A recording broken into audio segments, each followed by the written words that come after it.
मेरे साथ प्रोफेसर दलवीर सिंह हैं जो वार्ड नंबर 2 जींद के वार्ड नंबर 2 से जिला परिषद के प्रत्याशी हैं। तो इनसे बातचीत करेंगे कि जो वार्ड नंबर 2 की क्या क्या समस्याएं हैं और उनका किस तरह से समाधान करेंगे, और ये लगातार वोटरों से मिल रहे हैं तो सामने किस तरह के रुझान आ रहे हैं। नमस्कार जी। नमस्कार जी। दलवीर सिंह जी, जैसे आप वार्ड नंबर 2 में लगातार डोर टू डोर कर रहे हो और वोटरों से मिल रहे हो, तो किस तरह के रुझान सामने आ रहे हैं और क्या क्या समस्याएं सामने आई हैं। वोटरों के अच्छे समाधान सामने आ रहे हैं। बहुत सी समस्याएं हैं। हर एक गांव के अंदर देखने में मिला कि सबसे पहले तो जो जिला परिषद के लिए चुने जाते हैं उनसे बहुत कम समाधान हो पाता है समस्याओं का। बिल्कुल जी। हर एक गांव में यह है कि पहले बनकर चले गए, दोबारा आया नहीं कोई भी। हाँ। तो यदि मैं चुना गया यहाँ से तो मैं लोगों के बीच में ही रहूँगा, लोगों की समस्याओं का समाधान करूँगा और ग्रांट का हर पैसा हर आम आदमी तक पहुँचाने की कोशिश करूँगा, जो भी ग्रांट मिलेगी जिला परिषद की।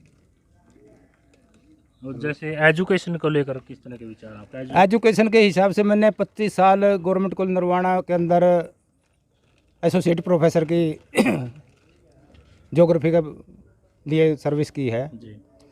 तो मेरे काफ़ी स्टूडेंट मिले हैं मेरे को हर एक गाँव के अंदर, लड़के भी हैं लड़कियाँ भी हैं। जी। तो उनका भी रुझान अच्छा है मेरी तरफ। और हर एक का, क्योंकि हर एक बच्चे को बेटा बेटी की तरह समझता था कॉलेज के अंदर, जी।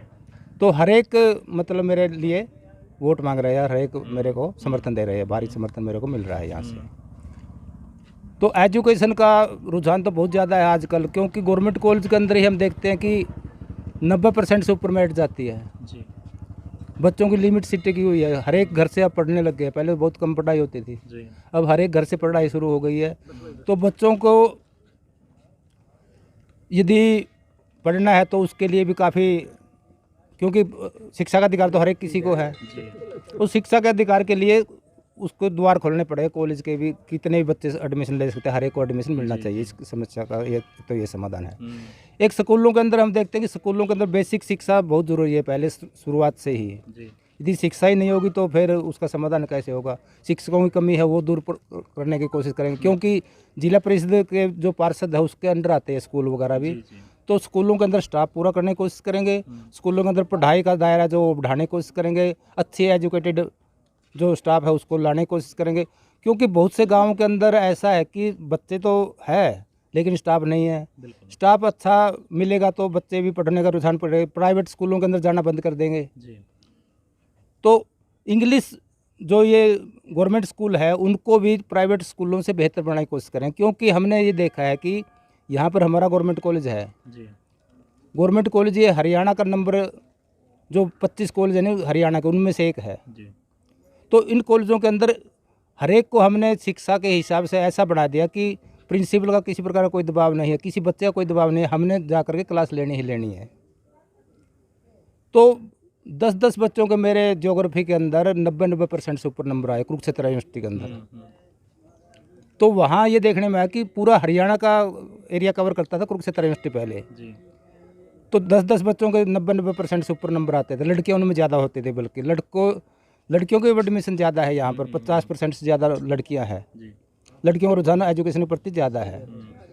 तो ये देखने में आया है कि जिस तरह से CRSU यूनिवर्सिटी है, ये तो छोटी डिस्ट्रिक्ट लेवल की यूनिवर्सिटी है, इसमें भी गवर्नमेंट कॉलेज नरवाना का ही बच्चा टॉपर किया है इस बार। तो यहाँ पर शिक्षा के अंदर, स्वास्थ्य के अंदर, हर चीज़ के अंदर सुधार करने की कोशिश करेंगे और इसी हिसाब से ये खाका तैयार किया जाएगा। यदि मैं चुना गया तो लोगों की हर समस्याओं तक पहुँचने की कोशिश करूँगा। किसी प्रकार की समस्या गली की है, रास्ते की है, सड़क की है, स्कूल की है, पानी की निकासी की है, क्योंकि कई गांव के अंदर हम देखते हैं कि पानी की निकासी रुकी हुई है। कई गांव के अंदर थोड़ी सी बरसात होते ही गोड्डा गोड्डा पानी आ जाता है। तो उसका भी समाधान करने की कोशिश करेंगे। और सर, खेलों को लेकर किस तरह के, मतलब आप कुछ करना चाहते हैं? खेलों की भावना तो ये है, हर एक गाँव के अंदर बच्चों का रुझान खेलों के प्रति बढ़ा है हरियाणा के अंदर खासकर, क्योंकि जब तक ओलंपिक में ये मेडल वगैरह ज़्यादा जीतने लग गए हैं तो हर एक गांव के अंदर छोटा छोटा गरीब परिवार का बच्चा भी आगे बढ़ सकता है, ये उनके अंदर भावना पनपी है। तो इसको देखते हुए हम ये कोशिश करेंगे कि हर एक गाँव के अंदर खेल स्टेडियम होना चाहिए। खेल स्टेडियम कोई बड़ी बात नहीं है, बन सकता है। हमारे एरिया के अंदर गवर्नमेंट कॉलेज भी बन सकता है। अभी 10-10 किलोमीटर के दायरे के अंदर गवर्नमेंट कॉलेज बनाए गए हैं। तो यदि लोगों का रुझान है, यदि हमारे को ज़मीन मिल जाती है ग्राम पंचायत की किसी जगह, तो गवर्नमेंट कॉलेज भी बन सकता है। गवर्नमेंट गर्ल कॉलेज भी हम कोशिश करेंगे यहाँ इस एरिया के अंदर बने जी। तो उससे लड़कियों का भी एजुकेशन का विस्तार होगा और हल्के की भी समस्याओं का ज़्यादातर समाधान होगा, क्योंकि लड़कियां बहुत दूर दूर तक जा कर के पढ़ नहीं सकती। एडमिशन सीमित सीटें हैं, यहाँ पर नहीं होगा तो फिर उनको मुश्किल हो जाती है। जी। और सर महिलाओं के लिए कुछ विशेष करना चाहोगे? महिलाओं को तो विशेष ये है कि हर एक महिला को समस्या का समाधान होना चाहिए। घर के अंदर कोई प्रॉब्लम है, हम तो कॉलेज के अंदर रहते थे, कॉलेज के अंदर ही बच्चों से ही पूछते थे, लड़कियों से, बेटा यदि कोई घर की समस्या नहीं वो भी आप यहाँ पर बता सकते हो, उसका भी समाधान हम कोशिश करेंगे बताने की, करने की। तो हर एक के लिए ये है कि महिलाओं का जागरूक करना ज़रूरी है, क्योंकि महिलाएं घर के अंदर मुख्य कर्ता होती है। आजकल कर्ता के रूप में महिला का ज़्यादा रोल है, बल्कि अपने बच्चों को पालने का, अपने बच्चों को शिक्षित करने का और अपने बच्चों को आगे एजुकेशन के अंदर विस्तार करने का। जी। खेती के अंदर भी महिलाओं का ज़्यादा रोल रहा है, पशुपालन के अंदर भी महिलाओं का ज़्यादा रोल रहा है। तो महिलाएं बच्चों को हष्ट पुष्ट रख सकती है, उनको खाना पीना अच्छी तरह से दे सकती है, क्योंकि हर एक महिला को ये पता होता है कि बच्चे को क्या खिलाना है क्या नहीं खिलाना है। तो इस हिसाब से महिलाओं का तो विशेष रोल समाज के अंदर रहता है। और ये हमारा समाज जो है पुरुष प्रधान था पहले, लेकिन अब पुरुष प्रधान नहीं, अब महिलाओं का बराबर का अधिकार हर एक चीज़ के अंदर, चाहे वो एजुकेशन के अंदर हो, चाहे वो सर्विसेज के अंदर हो, चाहे वो राजनीति के अंदर हो, चाहे और सेना के अंदर भी आजकल महिलाओं का जाना शुरू हो गया है। तो हर एक चीज़ के अंदर महिला बढ़ चढ़ करके हिस्सा ले रही है, हमें ये खुशी की बात है हमारे लिए। और सर जैसे पंचायती चुनाव में शराब वेंटी जाओ, मतलब बहुत चलन है गांव में, उसको लेकर क्या कहोगे आप, जो नशा को लगातार बढ़ावा दिया जा रहा है?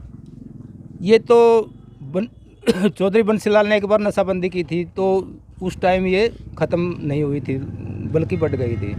तो ये सामाजिक समस्या है। सामाजिक समस्या को तो समाज की जो हमारी खाप पंचायत है वो दूर कर सकती है। हम अकेले प्रयास करेंगे तो हमारे बस की बात नहीं है।